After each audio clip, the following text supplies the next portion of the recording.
Bueno, buenos días. Ahí. Ah, me puedo acercar esto así, ¿no? Ahí está bien. Ahí. Bueno. Bueno, buenos días. Bienvenidos. Buen provecho también, porque yo antes de agradecer muchísimo al Consejo su invitación y decirles a qué me voy a referir hoy, qué modalidad voy a emplear para hacerlo, quería decirles que me habían sugerido que primero hablara yo y después ustedes comieran. Pero yo le voy a recomendar a la organización que lo hagamos en simultáneo. Va a ser una especie de cena show al mediodía, porque si me van a esperar a que diga todo lo que tengo que decir, nos vamos a matar todos de hambre. Lo limito a mi persona, así que no hay ningún problema, pueden ir sirviendo a medida que yo hablo. No, me parece que va a ser lo mejor. Digo esto también porque la verdad es que, repito, en primer lugar agradecerle a toda la comisión directiva, particularmente a Eduardo Ornequian. Tengo que decir que en un encuentro hará 3 meses me dijo, creo que sin mucha esperanza, por lo menos por el tono de voz que puso, si yo podía venir aquí a este encuentro hoy. Ya tenía fecha y yo le dije que sí. Le dije que sí inmediatamente. Después, por supuesto que estaba supeditado a la agenda. Son días muy movidos, muy atareados, con sorpresas, compromisos repentinos, pero le dije que en la medida en que mi agenda me lo permitiera, lo iba a hacer y efectivamente acá estamos. Después me fui dando cuenta en el medio de esto, entre la invitación y el momento que vine, que era más o menos la invitación que había aceptado, porque empecé a ver quiénes fueron los panelistas y expositores que me antecedieron.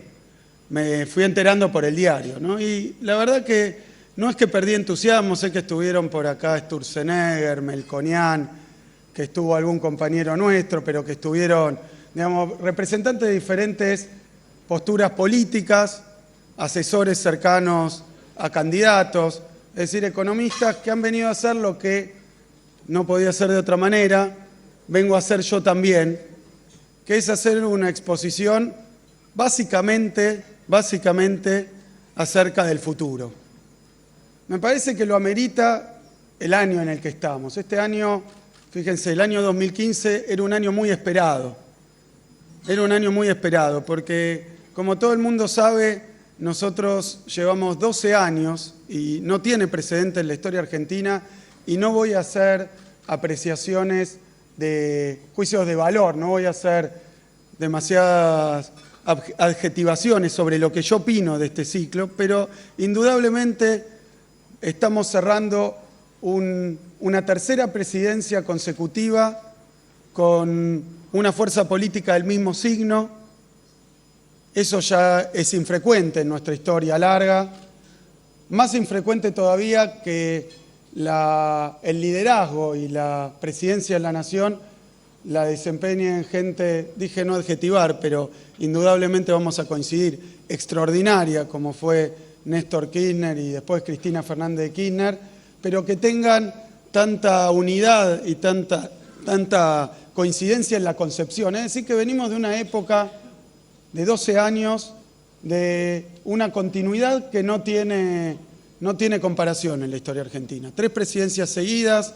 Yo sé que hubo siempre dimes y diretes, cuestiones, pero ya resulta indudable para todo el mundo. Digo esto porque algunos pensaban en otro escenario, pero me parece que no hay ningún lugar a dudas que estamos cerca de la culminación, que se va a terminar, que la Presidenta de la Nación va en el momento adecuado, dictado por la Constitución Nacional, va a entregar su banda presidencial al que sea electo a través de una práctica que los argentinos tenemos por nuestra Constitución hace cientos de años casi, pero por nuestra historia no siempre, de modo tal que también hay que valorarlo. Venimos de 3 presidencias seguidas del mismo signo, con 2 presidentes que expresan exactamente las mismas ideas, un mismo proyecto, y estamos encaminados a que esta presidencia culmine, y esto es bueno para todos los argentinos, culmine tal como marca la ley, tal como estaba esperado,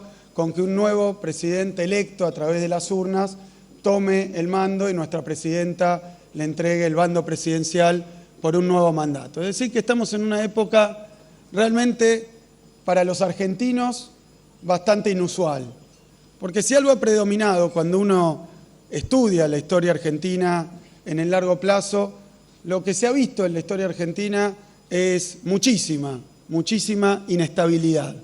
Ese es uno de los rasgos, creo yo, centrales que explican buena parte de las cosas que pasan en la Argentina de hoy, que muchos llaman culturales, pero yo llamaría básicamente históricas. Hay algunos elementos propios del argentino, propios de los empresarios argentinos, de los políticos argentinos, de los sindicalistas argentinos, que lamentablemente yo atribuyo a esta inestabilidad y a esta enorme sucesión de fluctuaciones, cambios rotundos que han caracterizado a la historia argentina. Pero lo que yo observo y lo que me animo a decir es que probablemente vayamos a agrandar esto que ya es un récord para nuestra historia, con probablemente otro periodo más de un presidente del mismo signo, probablemente lo digo, y con las mismas ideas, impulsados por el mismo proyecto económico. Yo sé que muchos de los que están acá, lo intuyo, no lo sé, pero intuyo que muchos de los que están acá, lo sospecho, no son kirchneristas. Tengo ese prejuicio sobre muchos de los que están acá sin conocerlos. Muchos no son kirchneristas, pero si algo hay que reconocer es que esta etapa de estabilidad, de unidad de un proyecto, de continuación de un proyecto, es parte de lo que se ha dado en llamar seguridad jurídica, certidumbre, mayor previsibilidad, porque la verdad es que, y es uno de los puntos que voy a mostrar, que nosotros lo que estamos planteando es un modelo para la Argentina de largo plazo. Un modelo para la Argentina de largo plazo. Es decir, que pensamos hacer en lo sucesivo, y si el pueblo lo resuelve de esta manera, pensamos seguir haciendo más o menos lo mismo.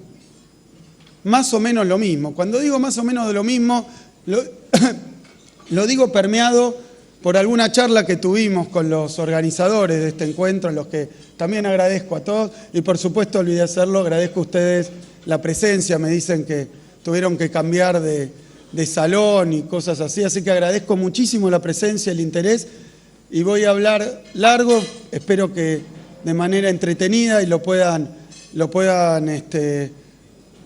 seguir y lo puedan disfrutar y atender, pero les agradezco realmente mucho a todos los empresarios que han decidido venir acá a escuchar nuestro punto de vista. Y ese punto de vista es que nosotros pensamos darle continuidad y somos hoy parte de la oferta electoral para continuar con este proyecto. Cuando digo este proyecto, y de eso hablábamos ahí, hablaban del pragmatismo, que caracteriza, yo diría, como un elemento, porque hay pragmatismo bueno y pragmatismo malo, no quiero filosofar, aunque recién decía Eduardo que acá también se puede hablar de filosofía, no quiero hablar del pragmatismo en sí, pero lo que quiero decir es que yo creo que nosotros tenemos muchísima coherencia en un punto central, que muchas veces se ha malinterpretado y que yo creo que es uno de los males más grandes, esta mala interpretación de la derecha, de algo que voy a llamar la ortodoxia o la derecha en economía. Uno de los males más grandes, no contar con este pragmatismo, tener un pensamiento económico muy ideologizado. Yo acuso de eso a los pensadores, que son muchísimos, de la derecha argentina y de la derecha internacional. Y cuando digo esto lo voy a bajar a la tierra. Son dogmáticos de los instrumentos. Los instrumentos de política económica, lo que hay que hacer en un país, para mí misteriosamente, casi diría sorprendentemente, son siempre los mismos. Hay un plan económico de la ortodoxia económica, de la derecha, que es siempre el mismo. Es igual a sí mismo. Se aplica en todos los países y en todas las circunstancias y en todas las épocas históricas. Es el mismo plan. Es un plan de última, porque a mí en algún momento me han acusado de que, no sabe cómo abordar este problema. Yo la verdad es que me parece que ese plan de la ortodoxia lo conozco muy bien, lo conocemos todos muy bien. porque es muy sencillo, muy simple, y se aplica a todas las circunstancias. Se aplica a la Argentina del 76, cuando fue el golpe de Estado, se aplica a la de los 80, se aplica a la de los 90, se aplica hoy a los países europeos débiles, se aplica hoy a Latinoamérica. Es una especie de panacea, de remedio económico que sirve para todo. Y que yo creo que está sustancialmente equivocado, aunque más no sea por este hecho indiscutible, que es que no puede ser que el mismo programa económico que, por ejemplo, el Fondo Monetario está tratando de aplicar en Grecia, es el que le va a servir a la Argentina en 2016.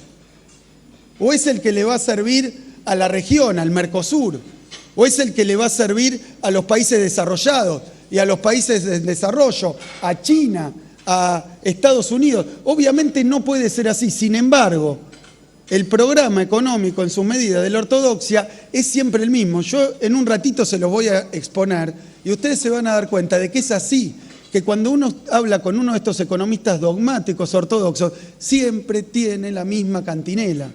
Y yo creo que nosotros, en estos 12 años, con los aciertos, con los errores, con los éxitos, con los fracasos, lo que hemos hecho en el terreno de la economía, lo voy a decir primero como lo dice la presidenta y después voy a dar una precisión mayor, pero para que se entienda, porque uno probablemente te pida, Eduardo, otra invitación para seguir exponiendo, porque la verdad que es muy importante poder hablar directamente con un público que recibe las ideas hoy del Ministerio de Economía, del Gobierno, con demasiadas intermediaciones e interferencias, con demasiados prejuicios, con demasiados ataques, es decir, está muy mezclado. Pero yo quiero decir que nosotros, cuando la presidenta dice que la política está por delante de la economía, y todos los que estamos acá, que somos argentinos y vivimos en el país, supimos mucho tiempo que el que mandaba era el ministro de Economía, o los acreedores, o los organismos multilaterales de crédito. Ahí estaba la última palabra sobre qué hacer con el país, por diferentes circunstancias. Entonces era tremendamente importante, por eso yo también les agradezco la presencia, porque si hay alguna importancia en mi labor como ministro de Economía, es que las decisiones económicas vienen de la política. Y lo voy a traducir más claramente. Nosotros no nos casamos con instrumentos, con medidas de política económica. Por eso algunos nos acusan, dicen, pero ¿cómo? Antes tenían una política energética y después nacionalizaron YPF y después subieron el precio del gas. ¿No era que ustedes bajaban el precio de los combustibles? O para el caso de los combustibles, porque veo ahí bastantes petroleros dando vuelta, que antes mantenían un precio del petróleo interno que era inferior al precio internacional. Y de un día para el otro, que todos los acusaban de ser los que tienen el petróleo barato en Argentina, tienen un precio del petróleo que es mayor que el internacional. Es decir, no puedo dar más muestras de que esto no son contradicciones. Es simplemente que nosotros no nos movemos por políticas en términos de medidas de política económica, sino por objetivos, lo cual da muchísima más flexibilidad y permite entender algo que parece básico, que parece obvio, pero para los economistas formados como fui yo en ese recetario liberal, no lo es, que es que cada circunstancia histórica, cada situación nacional e internacional requiere distintas medidas, y una medida que funcionó de pronto deja de funcionar. Yo me río cuando nos hablan de contradicciones, porque de repente algo que estaba barato empieza a ser más caro, un subsidio que era muy alto tendemos a reducirlo, otro que no existía lo creamos, un programa lo extendemos, otro lo modificamos. Es permanente y esto ha sido así durante los 12 años, pero porque nosotros tenemos objetivos. Entonces yo creo que lo central es que no tenemos un manual de economía para llevar adelante estos objetivos, porque el manual de economía que hay, el que me enseñaron a mí, yo no estoy haciendo mi campaña, pero yo me recibí con medalla de honor, primer promedio, bla, bla, bla, y rendí todos esos exámenes. En la Universidad de Buenos Aires, en los 90, era ultraliberal el programa, era el programa norteamericano implantado en la Argentina, y todavía en buena medida es así. Pero lo que te enseñan en la facultad, y eso es lo grave, no sirve para entender la realidad histórica del país, la realidad del mundo, las crisis económicas, con decirles que a mí en ninguna materia de la facultad me enseñaron nada de las crisis. Porque para la ortodoxia económica no existen las crisis como resultado del proceso económico. Así que no estudiamos planificación, no estudiamos teoría del Estado, cosas que hasta no estudiamos teoría de la crisis, cosas que cualquier empresario sabe, pero que están privados los economistas que tienen que llevar adelante las políticas económicas. Entonces siempre tienen el mismo programa. Yo lo que quiero mostrar en esta exposición, que me voy a extender un poquito, porque me han dado la venia para que lo haga, y porque soy el único orador, y porque les voy a permitir comer mientras tanto, de forma que por lo menos no pasen hambre. Lo que nosotros tenemos son objetivos, y yo ahora voy a explicar esto en diferentes marcos. Primera cuestión, nuestros objetivos, esos tan extraños, ¿cuáles son? Son muy sencillos. Nuestro primer objetivo es el crecimiento, y estamos dispuestos, esto quiere decir producción y empleo, básicamente. Ese es nuestro principal objetivo, el crecimiento de la economía argentina. Y tenemos para exhibir números que, vistos en perspectiva histórica, son extraordinarios en materia de crecimiento, aceptados por todos, por los consultores privados, por los organismos internacionales, por nosotros. Hemos crecido al 5,4% anual acumulativo durante todos estos años, con los años buenos, con los años malos, los buenos del mundo, los malos del mundo, los altibajos. Pero esa ha sido la tasa de crecimiento. Hemos logrado ese objetivo con una batería de medidas que efectivamente no son las medidas convencionales, no son las medidas ortodoxas. Pero el otro objetivo, que me parece central, porque después lo voy a unir, es la inclusión social. Es la inclusión social. Yo digo esto porque acá estoy en un público empresario, que la gente tiene un concepto muy equivocado, porque yo en este tiempo sobre todo he conocido a muchos empresarios. La gente piensa que a los empresarios no les interesa la inclusión social, que les interesa su ganancia, su negocio, su clase social, su estrecho círculo, su propio patrimonio, pero que no le interesa la inclusión social. Y eso no es verdad. A mí me consta que no es verdad en materia individual, en materia personal. ¿A quién no le va a interesar? Sobre todo porque cuando Néstor Kirchner llega al gobierno, ustedes saben cómo estaba. El otro día, cada tanto, no la prensa oficial, pero de la otra, recuerda esos momentos y eran impresionantes. Todos los que vivimos ese 2001 sabemos que Argentina estaba en el más profundo de los infiernos. Era un desastre, estaba todo cortado, pero además había 25% de desempleo, una tasa mayor a la que tuvieron los países en la crisis del 30, el desempleo en la Argentina, es decir, uno cada 4 que buscaba no encontraba. Y todos sabemos que un país así, porque todos hablan de sostenibilidad, de previsibilidad, pero un país así, un país con altos niveles de exclusión, un país como Argentina con altos niveles de exclusión, es insostenible. No es ni un país confiable, ni un país donde invertir, es un desastre. Este país, cuando apostó a la exclusión social, este país con la tradición trabajadora, inclusiva, urbana que tiene, es imposible sin inclusión social. Incluso desde esta sola perspectiva, ¿quién puede pensar en una Argentina estable con tasas de desempleo superiores al 10-15%? No va a ser.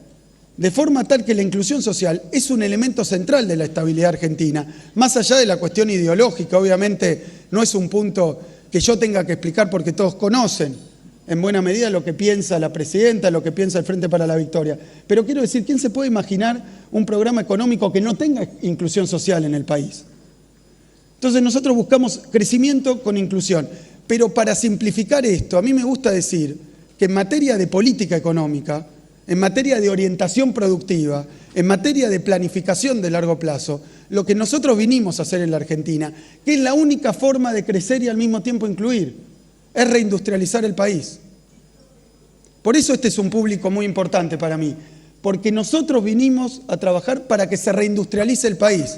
Un país que después de 30 años de la dictadura militar a los 90, la producción industrial se había directamente pulverizado, donde estaban todos los galpones vacíos. Ustedes pueden ya, después de todo este tiempo, pensar que en 2016 esto es historia antigua, que viene a hablar pero eso es lo que pasó con el país.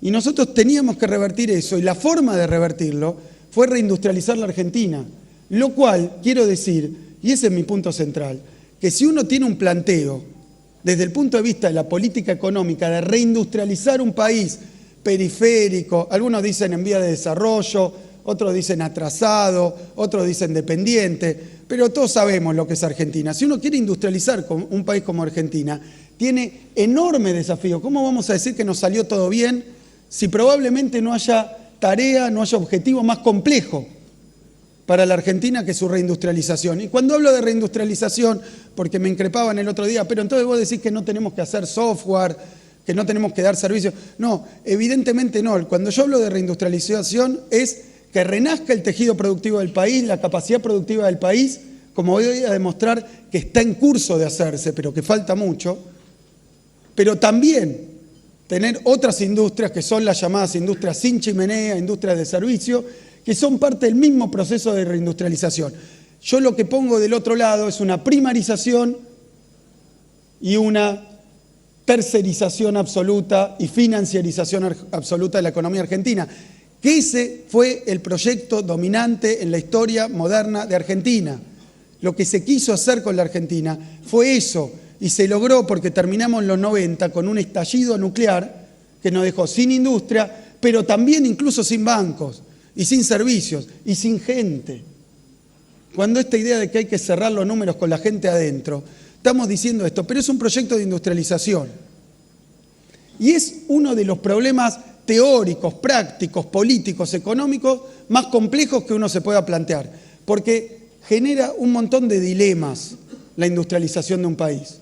Fíjense, hay dos tipos de países industrializados. Los industrializados tempranamente en la revolución industrial, después seguido por Estados Unidos, quiero decir los países clásicos del capitalismo de sus inicios, Inglaterra, Alemania, un poco otros países europeos como Francia, pero principalmente, después obviamente Estados Unidos, después tardíamente también Japón, pero todas las industrializaciones tardías fueron industrializaciones muy trabajosas.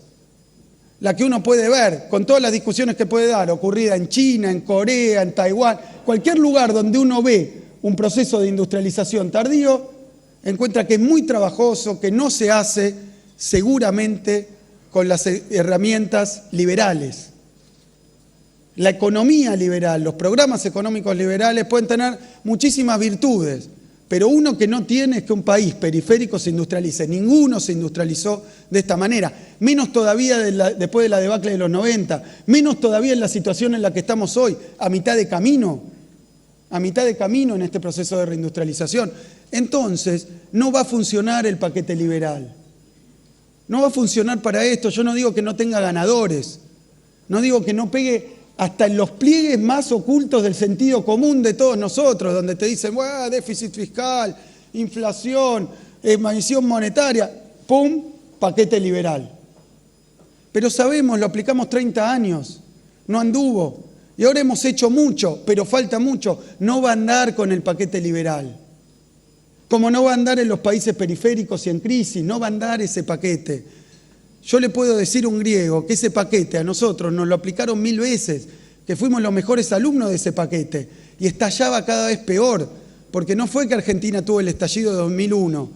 Ahí tuvo la bomba atómica, pero veníamos de unos sucesivos problemas económicos asociados al endeudamiento externo que llevaron a este país a hacer cualquier cosa y sobre todo a perder el más importante de sus bienes, que es la democracia. Porque en un momento la política económica argentina la decidía cualquiera menos un argentino, menos los argentinos. Votábamos en democracia y no se sabía bien para qué, si después nos iban a imponer el próximo paquete económico. De ahí salieron las privatizaciones, los cambios en el mercado laboral, de ahí salió el achicamiento y la destrucción del Estado, de ahí salió el sobreendeudamiento, de ahí salió la apertura indiscriminada de la industria. Todo vino de ahí, eran imposiciones, porque yo me acuerdo, ustedes se acuerdan cómo llegaba el señor del Fondo Monetario Internacional. Yo tengo una anécdota, salí de la reunión del Fondo Monetario Internacional, me subo un tren porque viajé en tren, era en Washington, me subo un tren, sentado enfrente mío estaba Anup Singh. ¿Se acuerdan de Anup Singh? Hoy es un académico, trabaja no sé dónde o por ahí, no sé si no le dio trabajo a JP Morgan, pero el señor que había sido, yo me acuerdo, lo traíamos en helicóptero, ¿se acuerdan? Lo íbamos a buscar en helicóptero de Ezeiza, que era parte de sus imposiciones, cuando llegaba con el pliego del plan económico que había que aplicar, las próximas 3 medidas, y si no, no te prestaban la plata. ¿Qué tiene de democrático? ¿Qué tiene para ustedes de ventajoso ese modelo? No importa qué poder de lobby por esas ideas que hay, no importa qué llegada al ministro, no sirve de nada si la política económica argentina se decidía en otro lado. Entonces era una democracia vacía desde lo económico. Lo que yo quiero decir entonces es que nosotros tenemos un proyecto, es el proyecto de reindustrializar el país, y es un proyecto complicado.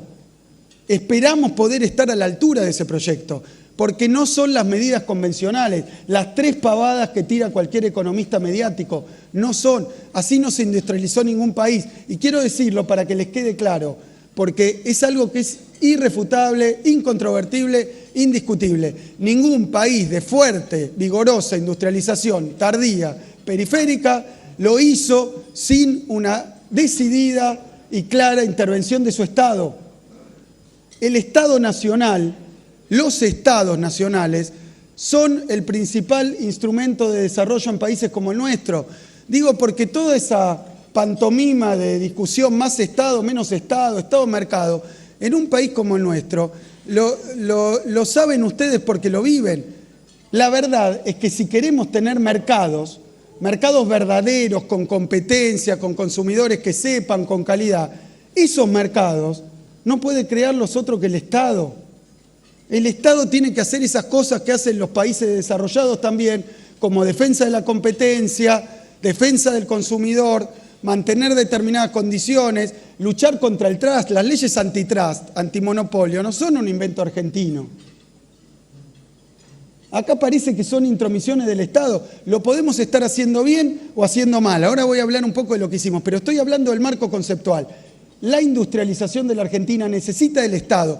Podemos discutir qué hace, qué tipo de Estado, pero indudablemente con el plan liberal del Estado cero, nosotros volvemos a la banquina.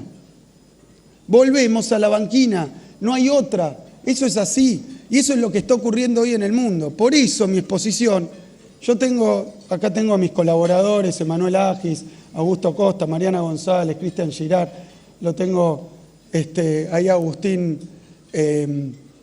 todos ellos, y quiero pedirles perdón, porque trabajan siempre para prepararme una exposición. Esta tiene 104 filminas. Yo quiero pedir perdón. Muchas veces no digo que vengan porque no voy a poder proyectar las 104 filminas. Yo pido disculpas, pero voy a tratar de hablar muy brevemente de algunos temas y después extenderme sobre todo en la cuestión del futuro, de cómo veo yo y por extensión, aunque hablo por mí, nuestro movimiento, los dilemas para el futuro y las decisiones para el futuro. Voy a empezar hablando muy brevemente de la situación internacional. Voy a empezar hablando de la situación internacional en primera persona porque me ha tocado como ministro ir a cuanto evento organiza el Fondo Monetario Internacional, el Banco Mundial y todas sus periferias, en Washington, o después me ha tocado incluso reemplazar ahí en Brisbane a la presidenta cuando por un tema de salud no pudo ir a la cumbre del G20 como en representación de la presidenta, con los presidentes, y les voy a decir desde mi punto de vista lo que está pasando en el mundo. Muy brevemente, esto da para discutir, pero desde que estalló la crisis de 2008 con Lehman Brothers, desde que estalló la crisis de 2008 en Wall Street, en Estados Unidos, con Lehman Brothers, lo que reina en el panorama económico internacional es la incertidumbre y la desorientación y los pronósticos equivocados, particularmente del FMI y los organismos multilaterales de crédito. No saben dónde están parados. No lo digo desde la soberbia, lo digo mirando los pronósticos de un año a otro, cómo le erran en todo. No saben dónde estamos. Lo que sí tienen es un permanente discurso optimista, que no los culpo, diciendo que el mundo este año sí sale definitivamente de la crisis. Lo vienen diciendo desde 2008. En 2008 dijeron esta es una crisis inmobiliaria y financiera norteamericana. Así que despreocúpense que no se va para ningún lado. Esa era la discusión que empezó en Estados Unidos hasta que le pegó a Estados Unidos. Y si algo caracteriza la crisis actual, es la metamorfosis que está haciendo y el tránsito que está haciendo. La crisis se está modificando y está recorriendo el mundo como si fueran estaciones. Porque, ¿se acuerdan? Nació en Wall Street y era un problema, la subprime, le echaron la culpa a esta mesa, a los banqueros que están por acá. Dijeron son los banqueros que estaban mal regulados, por ahí hay otro banquero, están mal regulados, hay que controlarlos, porque si no timbean, especulan, y quiero decirlo porque dijeron eso, decían los economistas y los políticos. El político que estoy nombrando es George Bush, que caracterizó esta crisis como un problema de la codicia de los banqueros por la falta de regulación del sistema financiero internacional.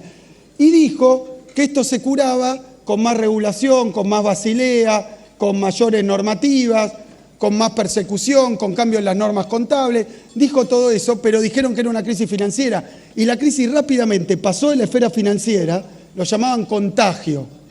Bueno, fue una pandemia, porque pasó de Wall Street a la economía norteamericana, que batió récord de las últimas décadas en tasa de desempleo.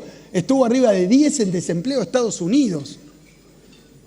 Y cuando la cosa se estaba empezando a componer, la crisis empieza a desplazarse, y cuando digo desplazarse es porque tiene esta particularidad, de donde se va parece que la cosa se soluciona.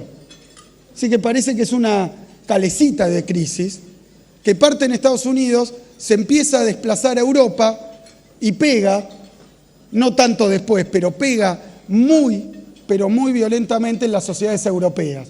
Digo esto porque hoy ya nos acostumbramos a que países como Portugal, como Italia, como Grecia, como España, sean ovejas negras, sea lo discutíamos hoy, todo culpa cultural de los griegos que manejaron mal, que se dieron la fiesta y ahora la tienen que pagar. Ahora todos están más o menos con eso, porque nos hemos acostumbrado a ver que esa España, que era una envidia en todo el mundo, hoy es mala alumna, no la quiere nadie, se equivocó en todo, hizo un desastre, fue absolutamente irresponsable, se la gastó toda y hoy está pagando los platos rotos. Nos acostumbramos a ver que países adelantados de Europa, que fueron ejemplo en la Argentina durante décadas, hoy tienen tasa de desempleo del 25%, del 28%, su población joven del 60%. Es un drama social, es directamente un genocidio lo que está ocurriendo en este momento en gran parte de los países débiles de Europa. Pero digo, esa segunda estación y esa segunda víctima que se cobra la crisis, Europa, y vamos a ver si es o no, y si vienen las preguntas doy mi opinión, pero me voy a demorar, si la crisis que se cobra es la Comunidad Económica Europea y el euro o solo algunos países de Europa. Vamos a ver, pero ya se la cobró, porque si uno acumula el producto perdido, y cuando hablan los europeos y cuando habla el Fondo Monetario Internacional, dice que puede ser que dentro de 10 años las tasas de desempleo vuelvan a ser menores a 10%, dentro de 10 años. Miren qué desesperanza, miren qué desazón para esos pueblos que le dicen, puede ser que en 10 años estemos en una tasa de desempleo de nuevo del 10%, cuando tenían prácticamente pleno empleo ellos. Entonces, esa crisis europea es brutal, pero además lo que quiero señalar es que pareciera que lo que está pasando es que se desplaza de la estación europea y viene a pasos respetablemente acelerados hacia los países emergentes. No lo digo yo, lo dice el Fondo Monetario Internacional, lo dicen los organismos, lo dice todo el mundo porque lo están viendo. Es decir, que estamos ante la posibilidad de que la virulencia de la crisis que empieza en Estados Unidos se va a Europa, esté desplazándose hacia las economías emergentes, hacia las economías en vías de desarrollo. Y esto ha tenido una expresión muy clara a principios de este año y finales del anterior. ¿Por qué? Porque se han desplomado los precios de los productos que mayoritariamente, después hay que ver el caso por caso, el perfil, se producen en los países emergentes, que son las principales exportaciones, o sea, las commodities. ¿Cómo puede afectar después de todo este tiempo donde veíamos que había crisis, pero la soja seguía alta, el petróleo seguía alto? Bueno, se desplomaron las commodities. Y ahora voy a mostrar un gráfico, así que por lo menos uno. Este es un gráfico de los precios internacionales. Impresionante. Ustedes saben, el petróleo bajó de arriba de 100 a esos 60 que está ahora, pero tocó los 50 y parecía que se iba a 40. Y la verdad que yo he hablado con los expertos y he por primera vez recibido una respuesta honesta cuando pregunto sobre el precio del petróleo. ¿El mes que viene, el año que viene o dentro de 5 años? No tengo idea, contestan los expertos. No sé cuál va a ser el precio del petróleo. Es decir, que es un grado de incertidumbre muy, pero muy grande. Ahora, la realidad muestra que las exportaciones de los países petroleros, como puede ser el caso de Rusia, como puede ser el caso de Venezuela, o de los países, porque ahí tengo alimentos y bebidas, insumos agrícolas, se ha desplomado. Nosotros, nuestro caso, porque ahora hay toda una cuestión con el campo. Ahora yo digo, ¿qué negocio no va a tener alguna dificultad si el precio mundial al que se vende su producto cayó 35 o 40%? Porque esto es lo que ocurrió con los principales cultivos de nuestra pampa húmeda, y ni hablar con las economías regionales que han sufrido la caída de los precios más el cierre de los mercados, porque peras y manzanas le exportábamos a Rusia. Pero ¿qué es lo que pasa con esto? Tenemos un problema de caída de los precios de los commodities que viene a ser la contracara, esa es mi posición teórica, de la apreciación del dólar. Fíjense que cuando Estados Unidos se plantó y dijo yo salí de la crisis, así que ahora voy a sacar mis planes de estímulo monetario, entre paréntesis, y hoy se ve en Europa, el plan de estatismo y estatización más grande de la historia de la humanidad, el que realizó Estados Unidos.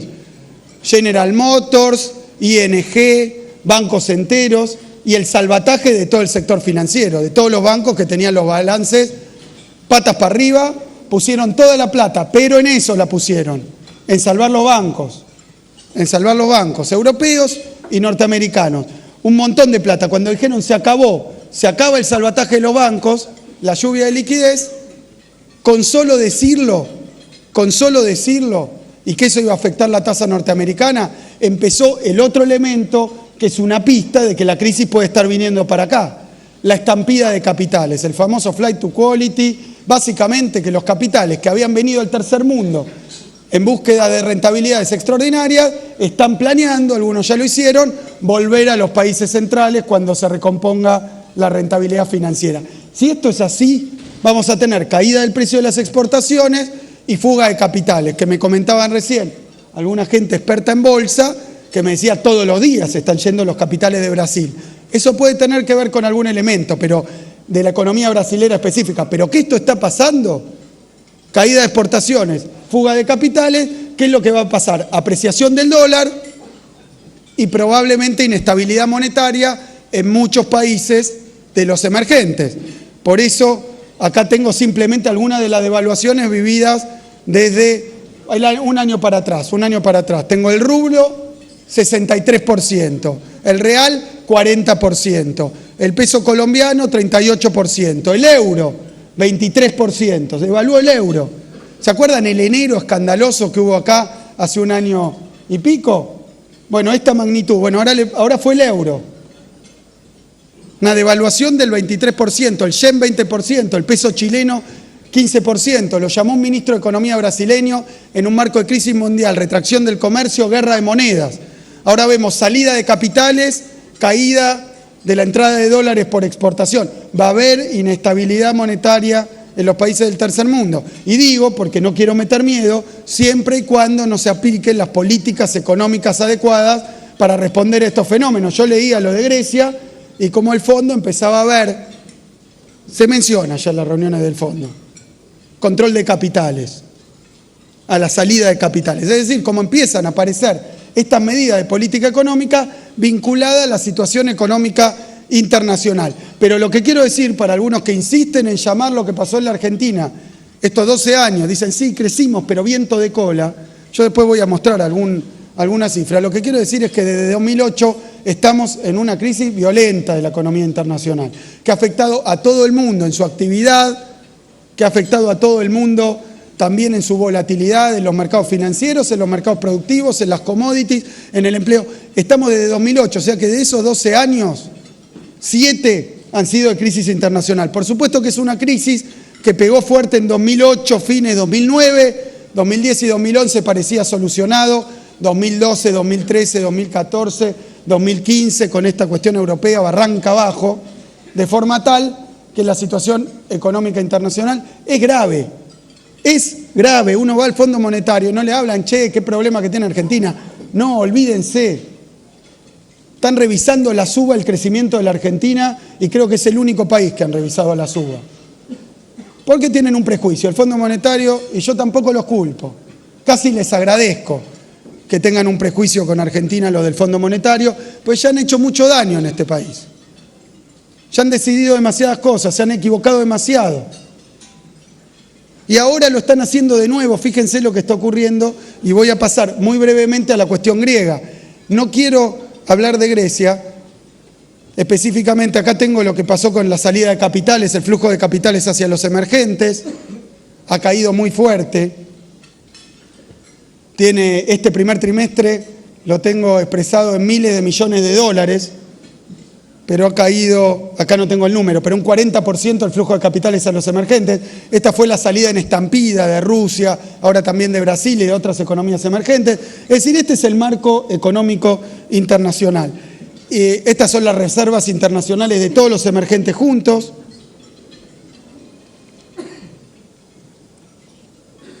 Y quiero hablar un poquito de Grecia, mínimamente, porque es el tema del día, pero sobre todo para que vean lo que le pasó a la Argentina, porque díganme si para nosotros, cuando uno lee en el diario, cuando los diarios lo cuentan, ¿no?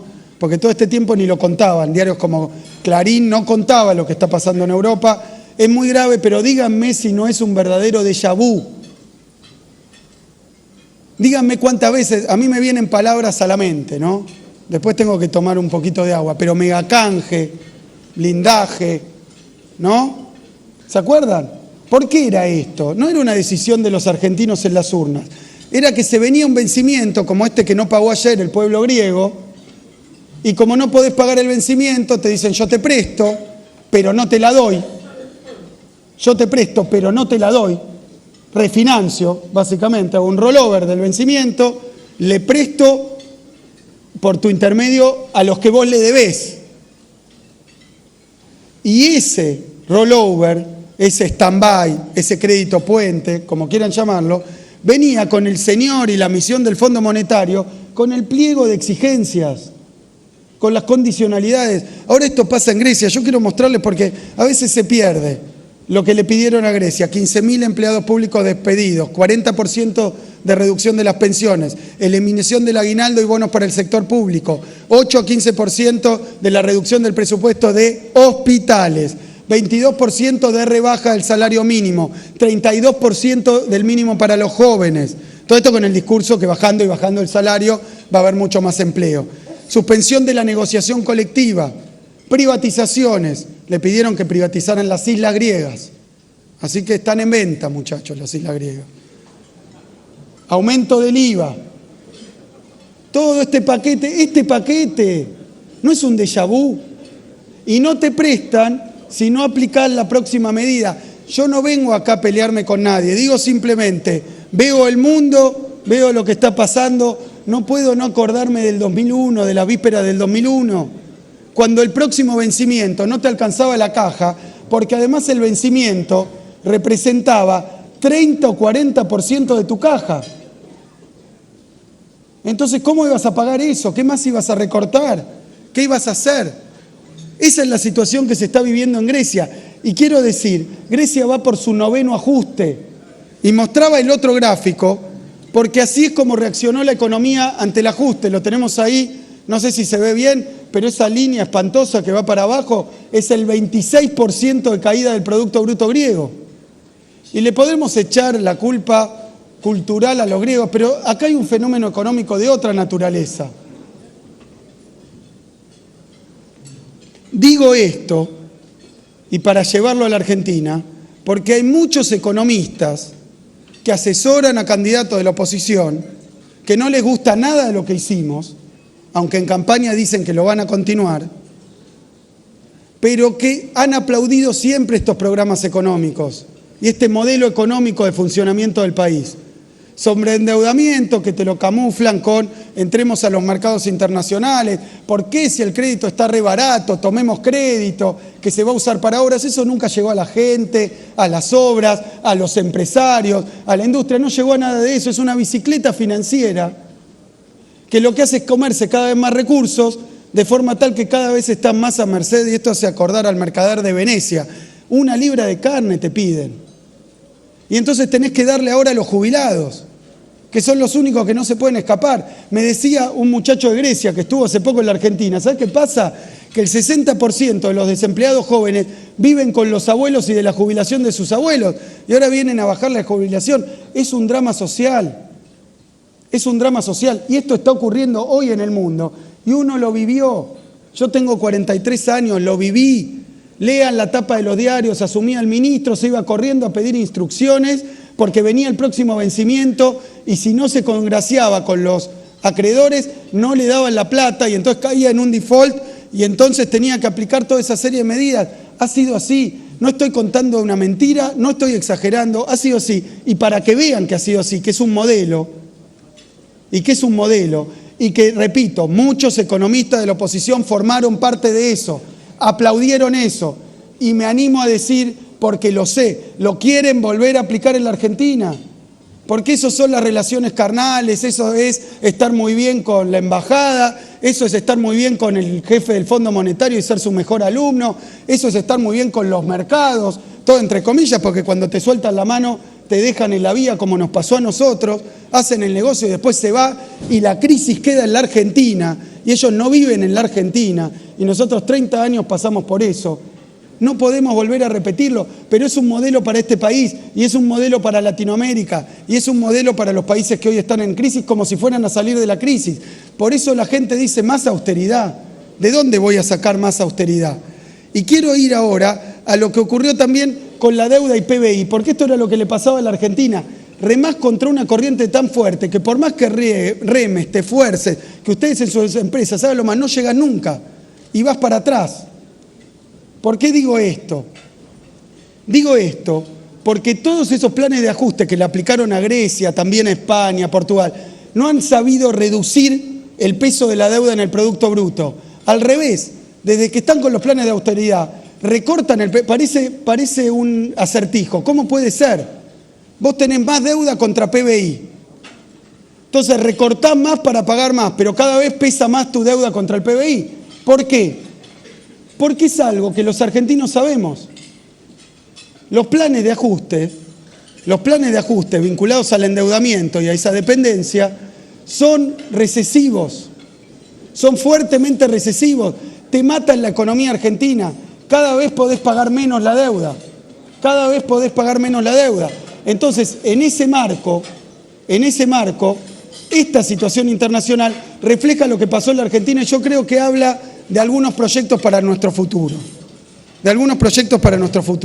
Paso entonces ahora a algo que me parece que es tremendamente importante que se vea y se entienda sobre lo que pasó en este último tiempo en el país. Que es la cuestión de la política anticíclica. La política anticíclica. ¿Qué hacer con una situación internacional? Donde se desmoronan los precios de algunos productos de exportación? Voy a hablar de la política económica argentina, de eso que para algunos es un enigma, raro. ¿Qué haces si se están cayendo los mercados internacionales? ¿Qué haces si se caen los precios de tus exportaciones? Si los flujos de capital, más allá de la cuestión buitre, están cada vez más esquivos. ¿Qué haces? ¿Qué podés hacer con eso? Bueno, hay un elemento central de la política económica que es para sostener tu actividad interna, que es para que nosotros podamos estar reunidos acá hoy comiendo, que es para que sus empresas no sufran como están empezando a sufrir las empresas de los países que aplican otras medidas ante la crisis. Por ejemplo, el absoluto retiro de la política económica.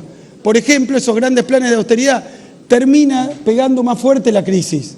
Lo que hay que hacer, y tampoco es un invento quiero decirlo, no es un invento soviético, marxista, es algo que se sabe de la política económica desde siempre, desde la crisis del 30, que la política económica tiene un papel anticíclico.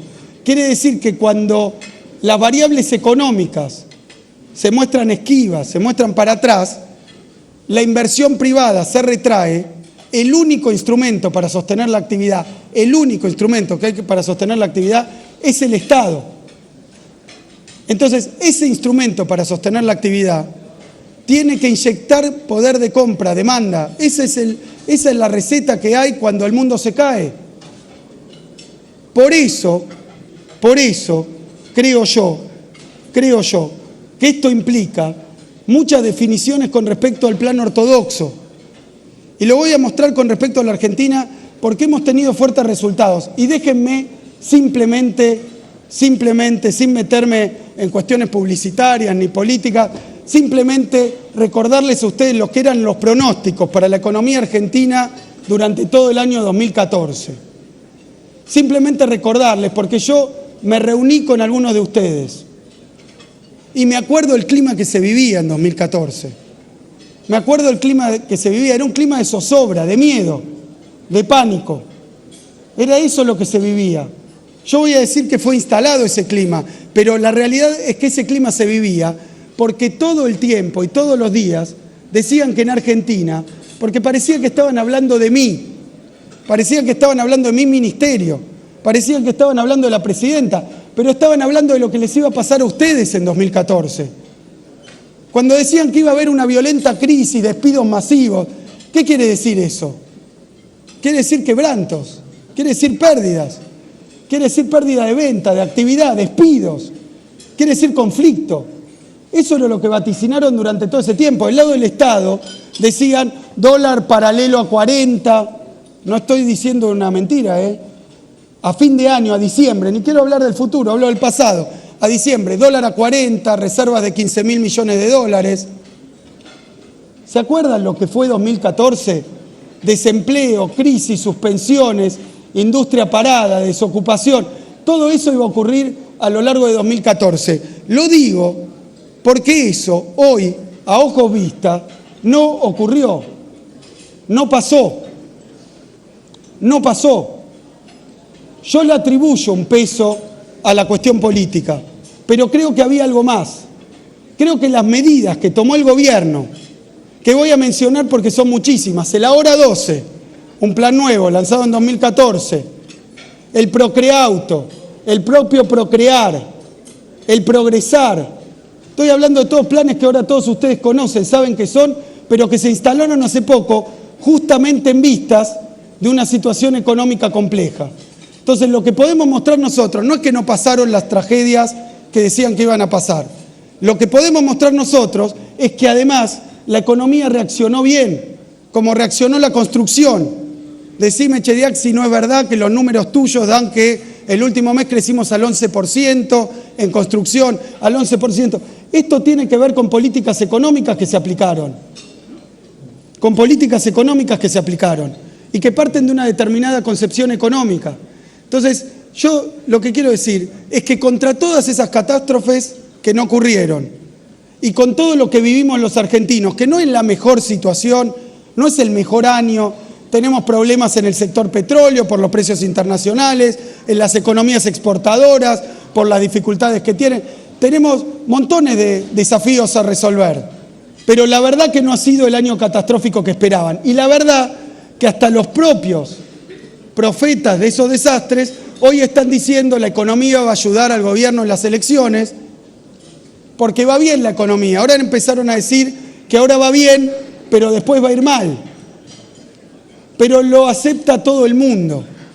Entonces yo lo que quiero decir simplemente que eso no es arte de magia ni obra de la casualidad.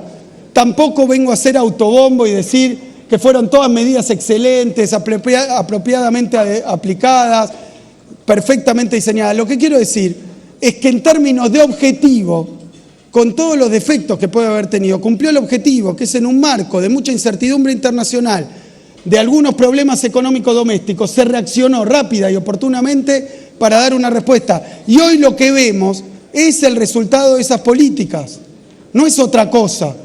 Y lo que quiero decir, y ahora hablando a futuro, y me gustaría simplemente para terminar y para dar lugar a las preguntas, plantear unas cuestiones que yo veo centrales del futuro. Primera cuestión, yo creo que lo que se viene en la Argentina es una fase de continuación ¿de qué? De la industrialización del país, del crecimiento y la inclusión. Pero quiero hacer un párrafo porque sé que ha habido discusiones interesantes con respecto a esto. No hay una contradicción entre crecimiento e inclusión. Esto lo quiero dejar bien sentado porque es un punto que me parece que lo hemos probado y que ha dado bien y que es algo que hemos aprendido los argentinos. ¿Se acuerdan el discurso de los 90? El discurso liberal, ese que decía, bueno, primero hay que crecer y después distribuir. ¿Se acuerdan? El derrame que ya va a llegar, que primero hay que fortalecer la economía y después distribuir. Yo creo que en una sociedad como la Argentina, en un país como Argentina, la distribución de la riqueza, la inclusión social, lejos de ser una cuestión eminentemente social, de justicia, es una herramienta de política económica. Esto es lo que hemos demostrado en la Argentina, que para reindustrializar la Argentina teníamos que dinamizar el mercado interno argentino. Muchos de ustedes colocan en ese mercado interno que volvió a existir porque había desaparecido. Y había desaparecido porque la gente estaba en condiciones sociales de exclusión. Planteo esto porque me parece, la idea central que quiero decir, es que la inclusión social, la redistribución del ingreso, es una política económica de crecimiento en la Argentina. El crecimiento que hemos logrado, con los límites, con sus éxitos, ha sido producto en buena medida de la reconstrucción de la demanda interna, del mercado interno, de la inclusión social, incluir un montón de jubilados. Había 66% de la población en edad de jubilarse, cobrando jubilación cuando llega Kirchner a la presidencia. Hoy vamos a llegar, estamos en el 93, vamos a llegar al 99, pero esos recursos, ¿a dónde creen que van? ¿A dónde creen que van? ¿Qué hace un jubilado que estaba excluido con aquello que cobra de jubilación? ¿Qué hace? La vuelca a la demanda, no se va al blue, no se va al ilegal, no se va a la timba, no se va a la especulación, se va a la demanda interna. Las políticas de creación de mercado interno han sido uno de los instrumentos más poderosos de creación, de crecimiento en la Argentina. Y digo esto porque muchas veces parece que eso que despectivamente algunos llaman subsidios, política social, va a parar a los argentinos, pero después, indirectamente, va a parar a las empresas argentinas. Ese es el punto central. Ese es el punto central. Esa capacidad de demanda se traduce en ventas, se traduce en rentabilidad, se traduce en capacidad de inversión que vuelve a alimentar el crecimiento, el empleo y vuelve a dar lugar a la fase virtuosa del crecimiento.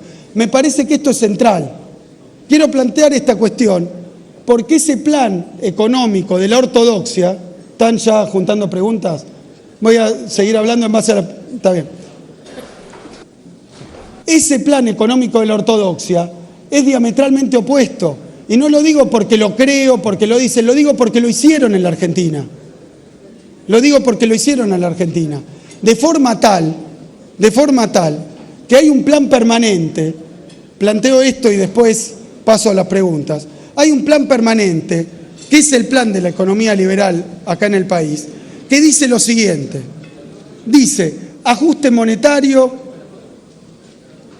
dice ajuste fiscal, dice apertura de la economía y dice endeudamiento.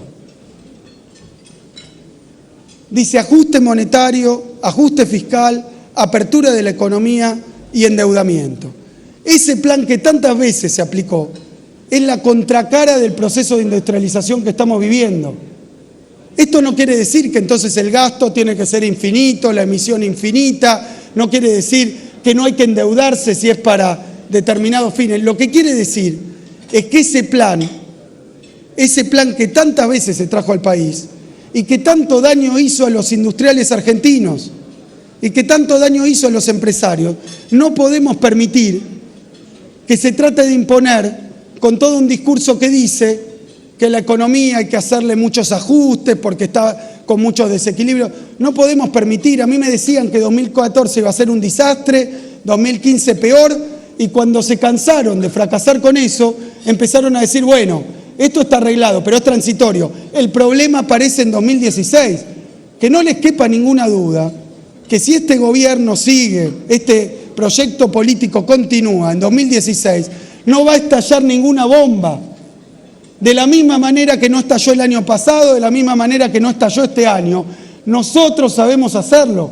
Podemos continuar, hay que seguir, hay que profundizar, hay que mejorar, pero podemos continuar con el crecimiento y la inclusión, que no es otra cosa que la industrialización. Y les hablo a ustedes, permítanme para terminar. Les hablo porque sé que hay mucho prejuicio y sé que hay empresarios en la Argentina que históricamente, muchas veces guiados por esos prejuicios, han apoyado políticas económicas que no hicieron otra cosa que perjudicarlos y fundirlos. Yo sé porque me han criticado, en algunas charlas personales me han criticado, pero a mí no se me puede borrar de la cabeza. Había muchos empresarios entusiasmados con la política de los 90, hasta había empresarios entusiasmados con la política de Martínez de Hoz.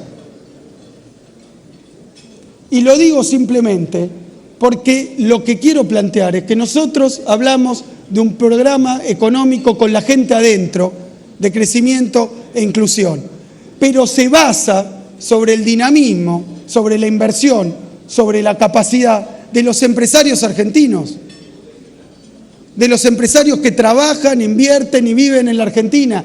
Es una fuerza central y la única posible, y esto no es contra el capital internacional, pero digo, en la central, en la más importante, para seguir desarrollando el país.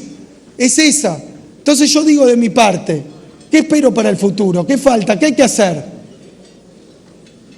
¿Qué hay que hacer? El Estado que se recibió en 2001 era un Estado saqueado por el liberalismo.